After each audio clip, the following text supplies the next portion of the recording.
Today, I'm going to teach you how to tighten the emergency brake on a Hyundai Elantra.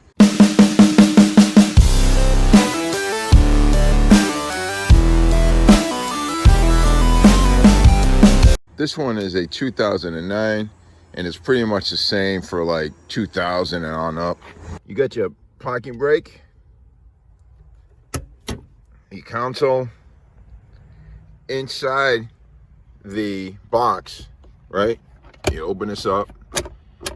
You're gonna remove that pad that's down there. There we go. Once you remove this pad or cover, you're gonna see an opening. This is the emergency brake cable. That's your adjuster right there. There's a nut right there.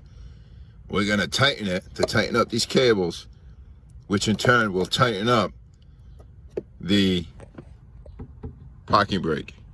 And just to show you, see how it works?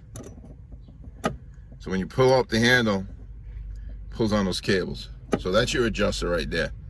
It's actually a nice idea. It's simple. You don't have to do it on the brakes themselves. If you have a ratchet wrench, definitely makes this job a lot easier to do.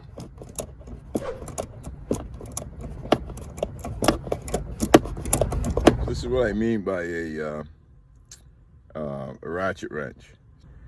So that makes it a lot easier to do because you don't have a lot of room in here. It is doable with a regular wrench, but you'll be here forever. So what you want to do is you want to tighten that until you get about halfway. I do it so this will actually engage in the third click. So 3 clicks, you can feel it starting to grip. You don't want to go any more than that. You want to make sure there's play in those shoes. So those rear wheels, the brake's not applied at all times.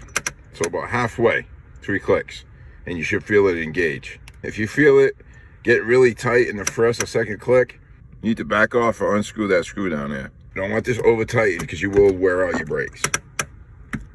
So there you go, 3rd click, and I can start to feel it engage. Put that cover back down in there, and that's it. Thanks for watching. Hope you all have a great day. Goodbye.